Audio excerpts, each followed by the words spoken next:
A Good Girl's Guide to Murder by Holly Jackson is a perfect crime trilogy. It adheres to, follows, and kind of also breaks the rules of the trilogy in some incredible ways. And it also explores the fuzzy lines between the crime, mystery, and thriller genres. It is an unforgettable trilogy of books, where each book in the trilogy is doing something interesting, and when you step back and look at it as a whole, you see that what Holly Jackson has accomplished here is almost miraculous when it comes to the rules of writing and execution. So let's take a look at A Good Girl's Guide to Murder and see what makes it such a perfect crime trilogy. This video, by the way, will be as spoiler-free as I can make it. I want to talk about all three books, but I will do my best not to spoil any really shattering plot points, any endings. I'll do my best to make it so that you can watch this whole video, even if you've never read the first book in the trilogy. You want to know what the whole trilogy is about, and nothing will be spoiled. I really will do my best here. A Good Girl's Guide to Murder is a young adult crime thriller trilogy. It begins with A Good Girl's Guide to Murder, followed by Good Girl, Bad Blood, and concluding with As Good as Dead. I mentioned just now that this trilogy plays around with the lines between the crime, mystery, and thriller genres. This is because those waters are famously murky. When you think cozy murder mystery, you think Agatha Christie. You might think Honkaku locked room Japanese murder mysteries. You think about a body and a campy sleuth who must figure out who done it and how. You think about a cast of flamboyant characters who are fun to hate. You have a puzzle in front of you that you need to solve, that the sleuth needs to solve. Murder mysteries are a game,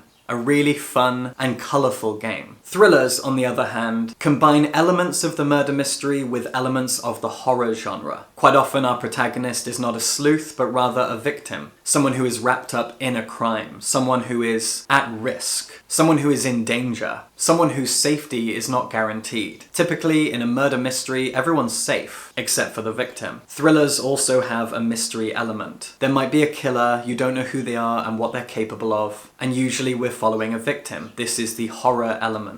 And crime is kind of an umbrella term that covers all of this. If you go to the crime section of a bookshop or a library, you'll find Agatha Christie next to Gillian Flynn. Well, not next to, because they're not alphabetically, you get it. These genres are inescapably connected and yet distinct. And what Holly Jackson has done here with A Good Girl's Guide to Murder is travel through those different subgenres of crime fiction, taking us over the borders from murder mystery into general crime into thriller. And it all makes sense for the plot, for the setting, for the characters, for the personal journey that our protagonist goes on. It all makes thematic and tonal sense. Let's start at the beginning. A Good Girl's Guide to Murder is a 400-page YA murder mystery novel. Our protagonist is a 17-year-old girl called Pip. She's clever, she's very well behaved, she's at sixth form, she lives in a small English town in the home counties just outside London, and she's hoping to go to Cambridge University soon, about 6 months from now. She's finishing up her studies and she needs to do this bit of independent research on a topic of her choosing.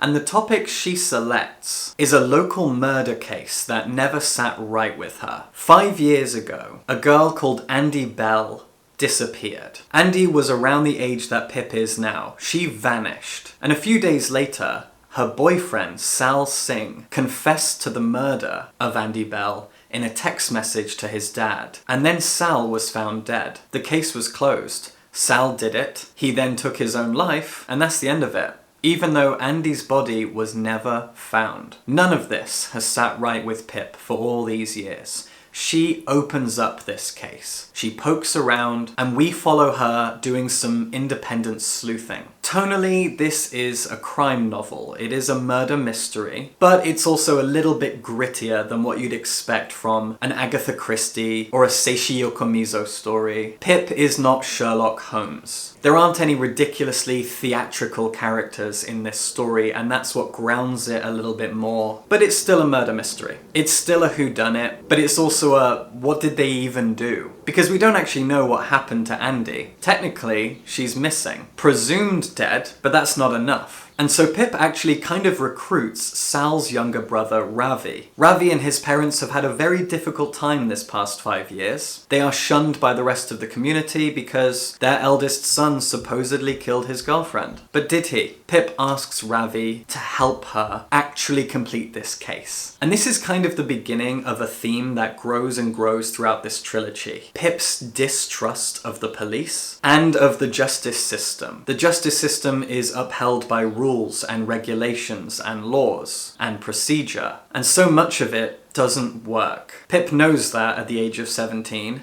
She goes about this case by herself with a little bit of help. She interviews lots of different people. She pieces together what happened leading up to Andy's disappearance and afterwards. She starts to paint a picture of reality, of truth. And in order to do that, Holly Jackson presents this book as half traditional prose and half epistolary elements. There are lots of interviews in here, transcripts, text messages and emails, anonymous letters, and it is about 50-50. You'll turn the page and you might start a new chapter following Pip going about her day, or you'll be thrown into a podcast transcript, or an email sent anonymously, or a police interview tape. There's a dynamic shift in the writing that really keeps this fresh. When you finish the book, you'll probably be satisfied by the events, the build-up, the characters you got to know, the mystery of it all getting resolved. It's pretty airtight and I enjoyed it immensely. But there are elements of darkness in here. Obviously, a murder mystery is a dark thing in and of itself, but there are bad people in this book and other crimes are explored.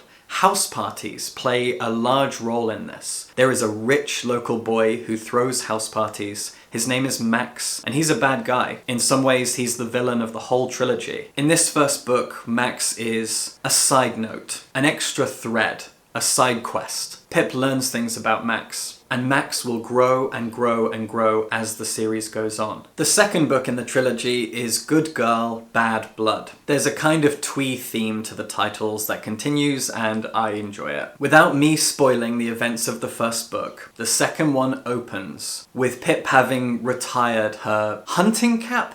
Is that what Sherlock wears? I could have said magnifying glass, but I didn't. She retires her detective stuff. She has taken the events of the first book and turned them into a successful true crime podcast about her own investigation and what she discovered. The podcast is a big hit. She's finished her project, she's getting ready to go to Cambridge. And then someone goes missing. That's the crux of this book. The first novel was kind of a cold case that Pip reopened in order to solve properly in the way the police couldn't do. The second one has a time limit. Someone goes missing. The older brother of one of Pip's classmates. A boy she has known most of her life. Pip is 18. The boy who's gone missing is about 24, and he's been having a rough time since he dropped out of university and moved back in with his parents. He's isolated, he's becoming a bit of a recluse, and now he's suddenly gone missing. In the background, throughout this entire novel, there are court cases going on in order to resolve the events of the first book in a legal way. Pip figured everything out, she got the truth, great, but there are legal proceedings, there are court cases and sentences and blah blah blah, and all of that's going on in the background. It's tense, the whole town is holding its breath, because you see, just because Pip found the truth doesn't mean the law will. The law doesn't have to abide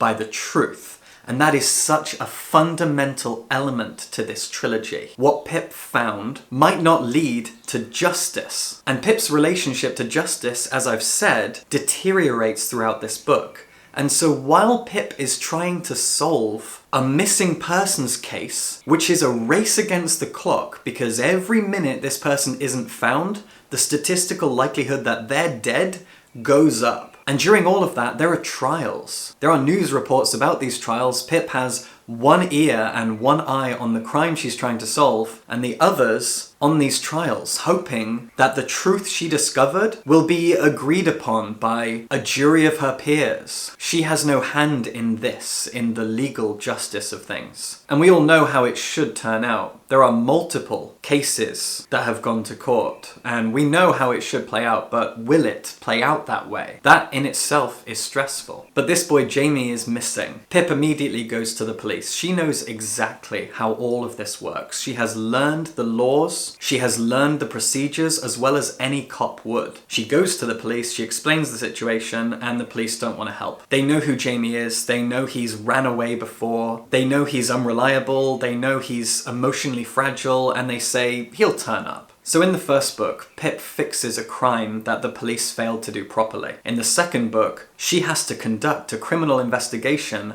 because the police failed to do so in real time to her face. Her faith in justice is deteriorating when it comes to talking to the police and hoping they'll do their job, which they won't, and when it comes to the courts, because things might not go in the courtroom as she hopes they would, as they should, if justice actually was a reliable thing. Now, compared to the first book, Good Girl, Bad Blood's mystery element isn't as strong in my opinion. A Good Girl's Guide to Murder is a better crime novel. It has a better mystery. And that's because it's more of a traditional puzzle. You can solve this puzzle before Pip does, or alongside her as you go in the first novel. This one is different.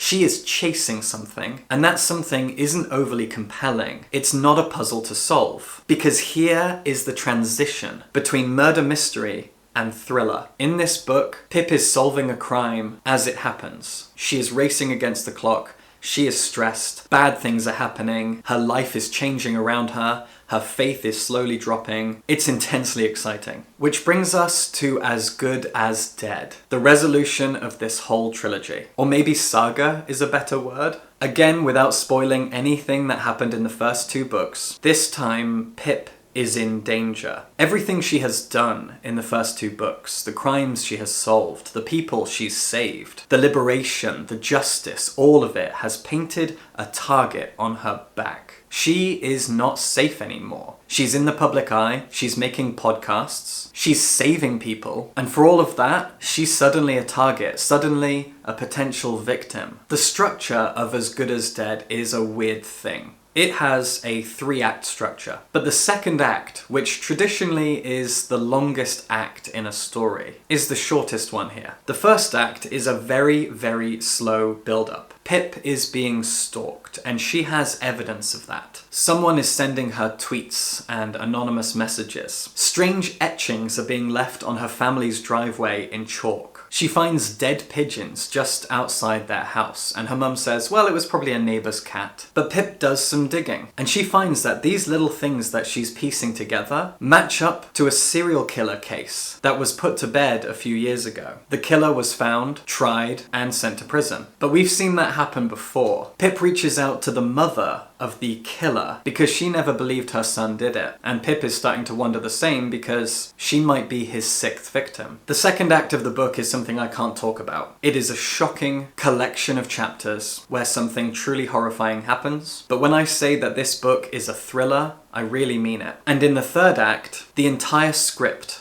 that we've been following this entire time throughout all 3 books gets flipped. We now follow Pip as she does something. Something that a lot of fans, according to Goodreads, did not like. In fact, if you look up this book on Goodreads, the top review is from a girl who just screams and rants. She gave the first book 5 stars and says it's her favourite book of all time, and she gave the third book 1 star and screams in caps lock about how Holly Jackson betrayed her or whatever. It's dramatic, and a lot of people clearly agree, but she's wrong. What Pip does in this third book makes so much thematic sense. I cannot go into it at all without spoiling it, but it is a perfect ending for what Pip goes through, for the journey that she's taken herself on throughout these books. One of the key themes of this book is trauma. Pip has gone through so much shit in the first 2 books. She has lost faith in the justice system, she is being stalked, she is at risk, and she changes because she has PTSD. That is never said, but it's clear. Pip's relationship to justice, to the police force, to the criminal justice system, it is central to this trilogy. And that's why what she does in the second half of this novel makes so much sense and is wonderfully satisfying. Now, I said before at the beginning that it is a daring thing to shift genres ever so slightly from book to book, from murder mystery to general crime to thriller. But tonally, thematically, when we follow Pip, It all makes sense. And it's something you so often see in young adult fiction anyway. Think about The Hunger Games. Think about what happens to Katniss Everdeen throughout those 3 books, and where she ends up in the 3rd one. As a voice of propaganda, as the figurehead of a war, a rebellion. That is not where you expect her to be in the 1st book. And the amount of trauma that she goes through, the amount of pain, the amount of loss, she is a broken person by the end of the 3rd one. And trauma is the name of the game here. It is her thematic core. Now, unfortunately, in the years since The Hunger Games, trauma has become the central theme of so much fiction, especially when it comes to YA books. And it's the same here, but this time it works so well because we go from cozy murder mystery to something so much darker. It is so grounded in reality, so grounded in the UK's criminal justice system, that you can only feel for Pip, you can only cry for her, you can only pray that she survives this, that she gets to live an ordinary life. The dramatic fall through the genres, through these increasingly darkening themes, it is so beautiful to behold. I am, quite frankly, astonished by Holly Jackson's capability to pull off something like this across a trilogy of books, showing the power of the trilogy as a thing. She knows exactly how to manipulate a trilogy to her own thematic and character-focused ends. Where Pip begins, the journey she goes on, how she ends up, it all works so well. Sometimes you can read a trilogy of books or watch a trilogy of films and think, why was this a trilogy? This could have been 1 or 2 books or films. But a trilogy serves a purpose. Trilogies can be something unique. Sometimes you need these 3 steps to watch a character rise or fall, or both arguably, and that's what happens here. A Good Girl's Guide to Murder is the perfect example of how to do a trilogy. And the shifts in tone and genre, along with this rise and fall, it is masterful stuff. A perfectly executed trilogy that goes from murder mystery to thriller. All the while we follow one very, very clever girl. It's remarkable. If you want an example of how to do a trilogy just right, well, you could look at the original Star Wars trilogy maybe, or you can look at A Good Girl's Guide to Murder. It's a perfect crime trilogy. I like saying that. Subscribe for books.